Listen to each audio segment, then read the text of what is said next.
Welcome to ASIS TV. Chuck Harold, SecurityGuardRadio.com. Back with Mr. Dan Crimmins. Glad to see you again. Great to see you again. Good morning. Name your company and website. March Networks, www.marchnetworks.com. Simple, easy to remember. Now, yes, it is. Not so simple what you guys do. Tell us what you do. Yeah, so March Networks is really focused in a few particular vertical areas: banking, retail, and transportation. Yeah. There's a lot of common with those, multiple sites that an enterprise system has to manage for a system administrator.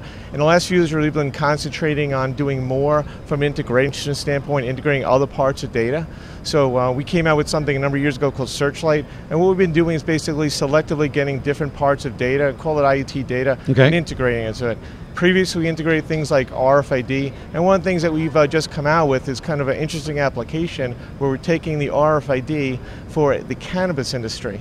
Okay, so well, it's a big market. It's huge. Absolutely, it's growing. And it's brand new. Right, that's right. Yeah, so very interestingly enough, in this industry, they have to tag every one of those plants with RFID. So what we're doing with our integration with RFID is, as the tags move through that process of the growing facility, all through dispensary, we can basically track that at each of the levels. So if one of those plants happens to go missing, you can actually use the integration between RFID and the video to see what's happening. Each plant? Every single plant. Millions of plants. Every single plant has to be tagged with an individual RFID tag. So as long as they're within the radius, you see that. As soon as they go outside the radius, you can go track and see what happened to that plant.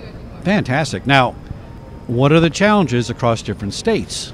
Because some states, they have high security regulations that you must have to have a business. In California, it's legal now, but I mean, a year ago, it wasn't technically legal, and people were still doing it, right? I mean, it's a weird balance of all these things. Absolutely. So each state is going through its own series of regulations. Right. So right here, in Nevada, you can buy it basically, off the strip pretty easily. Right. Doing the same thing in California. So each state is going through their own set. Some of them are just for medical use. Some of them, there's a few states still no use at all, but it's definitely a new business and a new opportunity really for everyone. Now, can you wire I forgot what they call them. I don't know if they call them manufacturers or, the plant growers are kind of manufacturers, right, in a way. And then distributors are different people. Sometimes they're the same. But let's say I'm growing marijuana in Palm Springs and I'm growing it in Mesa, Arizona. Same company. Can you tie that network in, to their one central kind of system? Yes, it's all tied to that RFID tag. So it doesn't, and that's why it's very similar to a lot of the verticals. If you think about, there's a large number of retail stores, bank branches, retail, buses, large number of sites, and if I'm the one guy, I need to know where something is. All that data is being aggregated, so we integrate to that aggregation on the RFID side, tie it to video, and providing a unique solution. So any tamper, a plant is different than your blouse, right? So how do you do the tamper resistance where somebody tries to take the tag off on a plant? Every one of these, it's a very tiny plant. I mean, there's always ways around the system. They take them really small? Yes, they start out small? Yes, oh, interesting. Yeah, at very small. Yeah. So every one of these things, is identified. Wow, fantastic. So that's something pretty interesting that's going on. Anything else going on? Yeah, so we just introduced another enhancement to our recording line. So March Networks is doing recorders for quite some time. So we came up with something called the 8724, which is a tri-bit recorder. So it does analog, HD analog, and IP. And it's kind of a different approach. It's modular. So it's up to 24 channels, but you can get it in 8, 16, and 24. Right. And these modular approach, it's kind of like the old days of a matrix switching system. Right. We can basically mix and match. So there's a lot of applications where some people are kind of on that hairy edge. So it's a 15 or 16 camera application. So I did get a 16 channel recorder, or I get a 32 channel recorder, make the investment. So we kind of think we identified the sweet spot going 24. But again, if you're not quite sure, you can modulize it, and then you can change your mind later. No, it's fantastic. Without making a whole change investment. And these modules include power as well, and we've also put it in a lockbox. So a lot of times we're finding that customers are taking our recorders that traditionally are in rack mounts, and they want to put in a lockbox because people are coming in and trying to steal the whole recorder out. That's right. So we've kind of put everything in one package, so it combines the power. It even has a kind of an internal switch.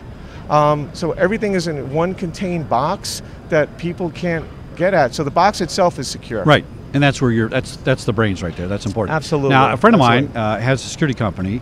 He's going through this very painful integration process where one company puts in the monitoring system, another company has the cameras, and now they're saying, oh, you need all new cameras. Why? Well, because those are old analog cameras. And I said, no, you don't need to take your analog cameras and dump them. You can integrate them, just what you just said.